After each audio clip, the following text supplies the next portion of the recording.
Praise the lord. హల్లెలూయా. దేవుని పరిశుద్ధ నామానికి మహిమ కలుగును గాక. క్రీస్తునందు నా ప్రియమైన దేవుని బిడ్డలందరికీ ఉదయకాలపు శుభములు తెలియచేస్తున్నాను. ప్రియమైన దేవుని బిడ్డలారా, మన ప్రభువును రక్షకుడైన యేసయ్య ఆయన శరీరధారిగా ఉన్న దినాలలో కూడా ఈ విధంగా ఆయన పంట చేలలో పడి వెళ్ళుచూ ఉండెను అని రాయబడింది. సో ఆయన పంట చేలలో పడి వెళ్ళుచూ ఉన్నప్పుడు ఆయన శిష్యులు ఈ పంట చేలలో వెన్నులు తుంచి తినసాగిరి అని రాయబడింది.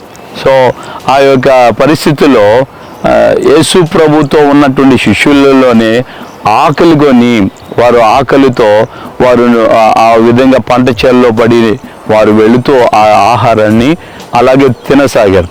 వెంటనే ప్రభుతో ఉన్న ఆ పరిచయులు కూడా కొంతమంది అన్నారు, నీ శిష్యులు చేయకూడనిది చేస్తున్నారు, విశ్రాంతి దినాన చేయకూడనివి చేస్తున్నారు.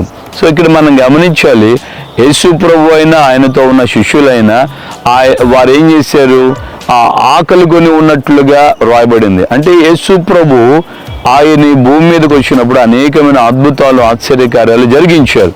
ఆ జరిగించినటువంటి ఆ సమయంలో మనం గమనిస్తున్నాం, ప్రభువు అనేకుల కోసం చేశాడు, జనుల కోసం చేశాడు, కానీ తన కోసమైనను తన శిష్యుల కోసమైనను ఆయన చేయలేదు. ప్రియమైన దేవుని బిడ్డలారా, ఈ రోజున మనం గమనించాల్సినటువంటి ఈ మాట, ఎందుకు ఈ మాట చెప్తున్నానంటే, ఆయన శిష్యులు కూడా ఆకలి కొని ఆయనతో ఉన్నప్పుడు కూడా ప్రభువు ఏమైతే వారికి మాదిరిగా ఉన్నాడో వారి జీవితాల్లో వారు నేర్చుకునేటట్లుగా సహాయం చేశాడు. సో ఆ పరిస్థితిలో వీళ్ళు అంటారు, నీ శిష్యులు ఈ విధంగా చేయకూడనిది, చేతులు కడుక్కోకుండానే విశ్రాంతి దినాన్ని చేయకూడని కార్యాలన్నీ వీళ్ళు చేస్తున్నారని.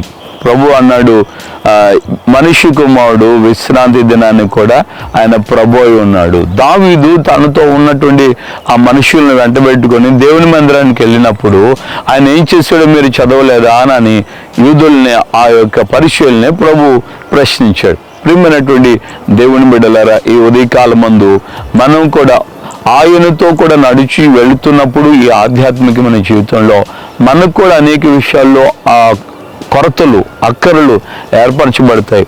ఆ పరిస్థితుల్లో దేవుడు మనకు తోడే ఉండి మన ప్రతి అవసరాన్ని ఆయన తీరుస్తాడు. కనుక మనము దేవునితో నడిచేటప్పుడు, దేవునితో మనం కొనసాగించబడేటువంటి వేళలో దేవుని యొక్క సన్నిధిని మనం అనుభవిస్తాం. అద్భుతమైన కార్యాలు ఆయన మనకు చేస్తాడు. కాబట్టి ఉదయకాలం మందు దేవునితో నడిచినటువంటి పితృడైనటువంటి హానోకును కూడా జ్ఞాపకం చేసుకోండి.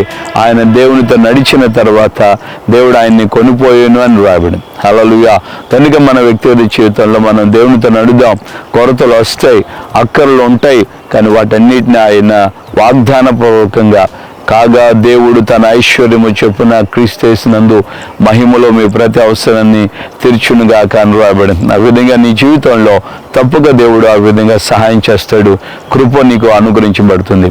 ప్రభు నీకు సహాయం చేసి నేను ఆస్వాదించి నడిపించును గాక. ఆమెన్. ప్రార్థన చేసుకుందాం. ప్రేమగల తండ్రి, మీకు వందనాలు. ఉదయకాలం మందు నాయన, మీరు ఈ భూమి మీద సంచరించినటువంటి ఆ రోజుల్లో పంట చేల్లో పడి నడుచుకుంటూ వెళ్ళి నాయన, ఆ విధంగా మీ యొక్క శిష్యులతో కూడా కలిసి నడిచారని, ఆ సమయంలో అక్కర్లను బట్టి ఆకలిని బట్టి శిష్యులు వెన్నులు తెంచి తినసాగిరని రాయబడింది. కనుక నా ప్రభు, మీతో నడుస్తున్న మా బ్రతుకులలో, మా జీవితంలో కూడా ఏ కొరతలు అక్కర్లు ఉన్నా నిశ్చయముగా మీ మహిమలో అయ్యా మా ప్రతి అవసరతలు అక్కర్లు తీర్చు దేవుడని మీ లేఖనం తేటగా చెప్తుంది. కనుక ఈ మాటలు విన్నటువంటి నీ బిడ్డల జీవితాల్లో ఆ విధంగా మీ సన్నిధిలో అయ్యా దీవెనకరంగా ముందుకు నడిపించబడినట్లుగా సహాయం చేయండి. ఘనత, మహిమ, ప్రభావాలు పొందండి. నీ బిడ్డల కుటుంబంలో ఏ విషయంలోనైనా సరే కొరతలున్నా, ఏ విషయంలో అక్కర్లున్నా, ఆరోగ్య విషయంలో, ఆర్థిక విషయాల్లో, ఆహార విషయాల్లో, పిల్లల విషయంలో ఏ సమస్యలున్నా మీ దయతో వారిని ఆదరించండి. మీ ద్వారా వారి యొక్క ప్రతి కోరికను మీరు తీర్చమని ప్రార్థన చేస్తున్నాను. సహాయం చేయండి. ఘనత, మహిమ, ప్రభావాలు పొందమని యేసు నామమున ప్రార్థన చేసి పొందున్నాము తండ్రి. ఆమెన్. మన ప్రభువును రక్షకుడైన యేసుక్రీస్తు కృపయు, తండ్రి అయిన దేవుని ప్రేమ, పరిశుద్ధాత్మిక అన్యోన్య సహవాసం, సమాధానం ఇప్పుడు ఎల్లప్పుడూ సకల పరిశుద్ధులకి మనకును ప్రభు అక్కడ వరకు కృపతోడే ఉండి నడిపించును గాక. ఆమెన్. ఆమెన్.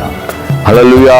ప్రభు ఆ విధంగా నీకు, నీ కుటుంబానికి కృపను అనుగ్రహిస్తూ ఆ మహిమలో ప్రతి అవసరాన్ని ఆయన తీరుస్తాడు. ధైర్యంగా ఉండి ప్రభుని గణపరచు. ప్రభు యొక్క ఆత్మ నిన్ను ఆశీర్వదించి నడిపిస్తాడు. ఆమెన్.